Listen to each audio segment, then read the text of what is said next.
За сайн байцгаана уу. Энэ удаагийн зөвлөгөөгөөр өөрийн туршлага дадал зуршлал habit behavior дадал зуршлаас хуваалцъя. Ямар дадал зуршилтай хүн амжилттай илүү ажиргалтай илүү их эрч хүчтэй байдаг вэ гэдэг талаар би их олон жил судалж Стивен Ховигийн Шон Ковигийн өндөр бүтээмжтэй хүмүүсийн 7 дадал зуршил гэж ном байдаг. Тэгэл ер нь хувийн хөгжлийн талаар нэлээд олон ном уншижсэн байгаа. Тэг өөртөө хамгийн яг хэрэгжүүлж best practice яг өөрийнхөө туршлагаасаа хуваалцъя. За би бол яадаг байгаа. Өглөө болгон гүйдэг байгаа. Гүүхдээ аудио ном сонсдог байгаа. За тэгээ дараа нь ажил дээр ирээд өөрийн гэсэн яг тогтсон дистралтай тийм шалгах санхүүгийн мэдээлэл, хүний нөөцийн мэдээлэл, за маркетингийн мэдээлэл, за төлөвлөгөөтэй ажлуудын мэдээлэл бүх юм шалгах хэрэгтэй юмудаа бүгдийг шалгадаг байгаа. За тэгээ дараа нь ингээд мэдээний урсгал болох Telegram ч юм уу, Facebook Messenger, mail аяг энэ гэх мэтийг шалгаад. За тэгээд төлөвлөгөөтэй юм тогтсон бос өдөр болгон давтагддаг бос төлөвлөгөөтэй ажлуудыг бол хийгээ явдаг байгаа. Тэгээд надад бол 7 хоногт юм байнгын хийдэг нэг ажлууд байна. Эсвэл сардаа нэг заавал хийх ёстой нэг ажлууд байна. Гэх мэт өөрийн яг тийм тогтсон дадал зуршилтай байдаг байна. За хүний биеийн хүн өөрөө тийм дадал зуршлын юм бүхэлдэн цогц байх ёстой байдаг байгаа. Жишээ нь хит их биеийн тамирын дасгал хийвэл нөгөө талаараа хүн ч нөгөө бие нь ядарна.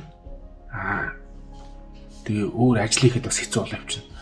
Хит их биеийн тамирын дасгал хийхгүй бол бие нь сул дорой болж хүчинд нэр өгдөг ч юм уу, эрч хүч нь муурдаг баг. Тэгэхээр нэг тийм биеийн хэмнэлийг зохицуулах хэрэгтэй. Хит бас өөрийгөө хөгжүүлж, оюун санаагаа хөгжүүлж, суралцахгүй бол бас доройтно. Тэгэхээр нэг тийм хит бас суралцаад байвал бас үр дүнгүй бай. Тэрийг яг туршлага болгож ажиллаж чадахгүй бол үр дүнгүй. Хит шоу зингэндээс цагаа өрөх юм бол бас аюултай. Хит сошиал медиад цагаа өрөх юм бол аюултай. Тэгэхээр тэр нэг тийм тунгийн харуулах хэрэгтэй. Хүний бие өөрийн тийм шүтэн барилгатай байдаг болохоор нэг тийм аливаа зүйлийг хэтрүүлж болохгүй.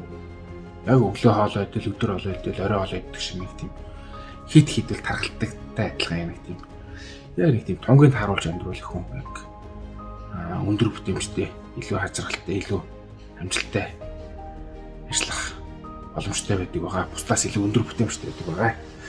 Тэгээд энэ зуршил нь өөрөө болохоор ингэ шинжлэх ухааны талаас нь тайлбарлах юм бол юу байгаа шүү. Хүний тарих болохоор юм нэг байнга олон удаа давтсан юм их тийм програм болгоод алгоритм болгоод хатгалцдаг байгаа. Гялс ингээл тэрийг яг ингээд тийм анх суралцж байхад их төвөгтэй байдаг бол олон дахин давтаад ирэхлээр тэрийг ингээд тарих алгоритм бол хатгалж гялс тэрийг гялс хийчдэг.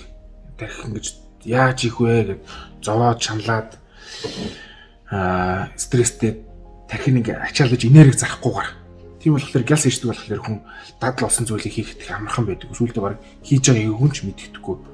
Өөрөлдвөл тийм subconscious гэдэг нь англиар далд ухамсарын далд ухамсарт ингээ хийждэг болохоор амар болчдөг гэсэн үг. Чинь бүхэн дээр нэг жишээ байна л да. Бүхтэр бол ингэдэж штэ. Дархан их гэж байдаг байгаа. Маш амархан хийждэг эвлэгхэн. Тэр мөхийг яаж хийдэг вэ? Яаж хийснэ ч мэдэхгүй дархан мөх хийждэг байхгүй тэр бүх хүмүүс. Тэгэхээр тэр мөхийг яаж дархан мөхтэй болдог бол маш олон удаа давцааргаа тэрийг ийм дархан мөхтэй болдог байх. Жишээ нь аливаа зүйл ингээд тийм нэг ихэвчлэн ном дээр бол 20-30 хоног гэсэн байдаг байна. Тэр нэг тухайн хүнээс хамаарат байгаа. Зарим бол 7 хоног болж байгаад өөрийн дадал болгодог болвол за тэр тухайн зуршлагаас хамаарат ч юм уу 30 хоногч сарч бас хичээх шаардлагатай болж байгаа. За бүр жилийн дараа ч гэсэн тийм зуршил бий болох магадaltaй болж байгаа. Боломжтой байдаг. Тэгэхээр тэрнийг байнгын цахилгаан баттай ингээд өөрийгөө хүчлээд Эхэндээ бол ингээ яхахгүй хүнээс энерги зарж өөрөөх зовх болно тэгчиж тэрний зуршлыг бий болгох ч юм бол сүултээ ингээд асуудалгүй байнга өөрөө амархан зовхгүйгээр энерги баг гаргаад тэр зуршлыг хийдэг тийм дадал зуршилтай болдог байна. За тэгээ зуршлыг болохоор ингээд тийм өөртөө шинэ зуршил бий болгохдоо яах хэрэгтэй. Хит их тийм хүн зуршлыг бий болгож болохгүй. Жишээ нь одоо өдөр болгон нэг ном уншия гэдэг ч юм уу. Өмнө ном уншдаггүй байсан хүн гэх үедээ тийм зуршилтай юм бол маш хэцүү. Тэгэхээр нэг тийм өдөрт нэг 10 минут ч юм уу өөрийнхөө боловсрол хөгжүүлэхдээ зарцуулъя. Дараа нь тэрийг 20 минут ч юм уу гэх мэтэр ингэж юм өсгөх хэрэгтэй. Тэгэхгүй бол огцом хүмүүс ингээл гинт тухайтай болчих юм, гинт байж чи гинт турхаа болчих гэдэг шиг тийм огцом их тийм том өөрчлөлтийг хүсэж байдаг байна. Тэрнээс болоод тэр нэг зуршлыг өөртөө огт бий болгож чадахгүйгээр тэрнээс бүр болчдөг гэж шинэ. Тэгэхээр нэг тийм баг багаар өөртөө ингэ дасгах хэрэгтэй шүү. Тэрний нэг тод жишээ бол юм байна.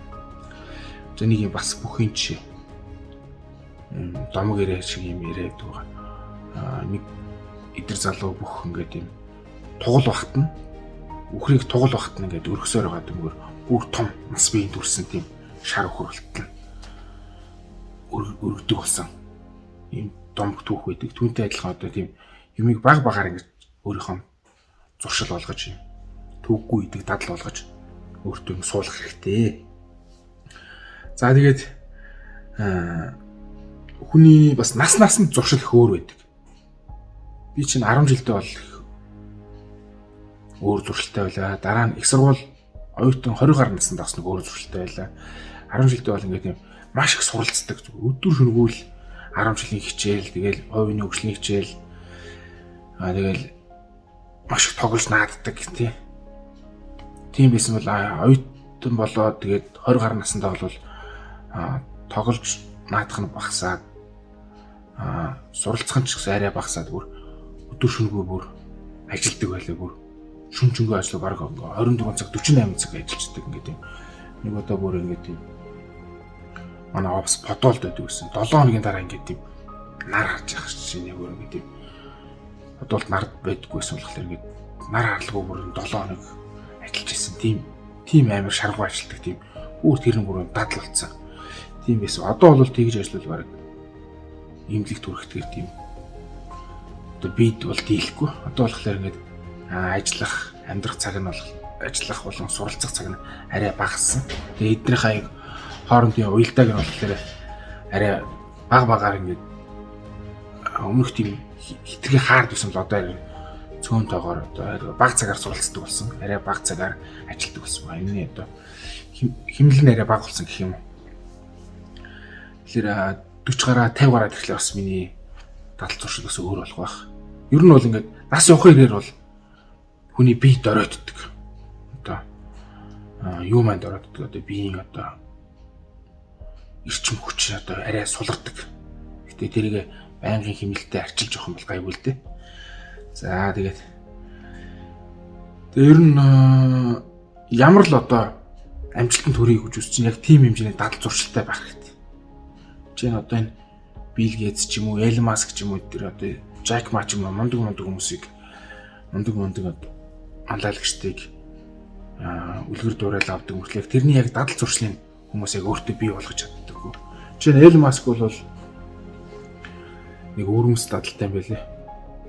Өдөр болго нэг заавал ингээд юм нэг ном уншдаг юм байлээ. Тэгээд тэр ном хэрвээ хэцүү байх юм бол тэгээд таалагдахгүй ном болчдөг тийм жишээтэй.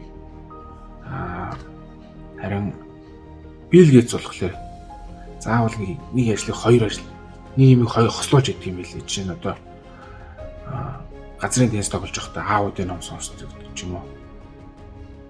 Тийм нэг ажлыг ингээд тийм хоёр юмыг нэгэн зэрэг хийж чаддаг тийм өөрөөс тийм дадал зуршилтай байт юм байлээ. Тэгэхээр ер нь хэрвээ тийм ямар л тийм хэмжээний хэмжүүрт амжилтанд хүрэх гэж тийм хэмжээний өөртөө дадал зуршлыг бий болгох хэрэгтэй. Одоо миний мэддэг дефакто гэдэг нэвтрүүлэгч жаргал сайрангуй болохоор юм. Юу ч болжсэн 7 хоногт заавал өөрөнгө гэсний ярилцлага болон нийтлэлийг бичдэг. Тийм маш тийм төлөвлөгөөтэй ажилладаг тийм Тэгээд тэрийг бүр олон жил өөртөө ингээд юм дадлуулсан тийм мундаг хүн байдаг. Тэгэхээр яг ингээ өөртөө өөрийн гэсэн нэг тийм дадал зуршилтай байх хэрэгтэй. Тэр дадал зуршил чинь одоо чамайг тодорхойлно. Чиний одоо хэр байх амжилтыг тодорхойлно гэдэгт бол би итгэдэг. Тэгээ өөрсөндөө зөв дадал зуршлыг бий болгоцгоё. Гэхдээ бас юм байна. Зөвхөн бүгд л ингээд бүх дадал зурчин сайн байх албагүй. Дандаа л ажиллаж идэг, дандаа л сурж идэг. Заримдаа бас зүгээр залхуурж амардаг ч юм уу.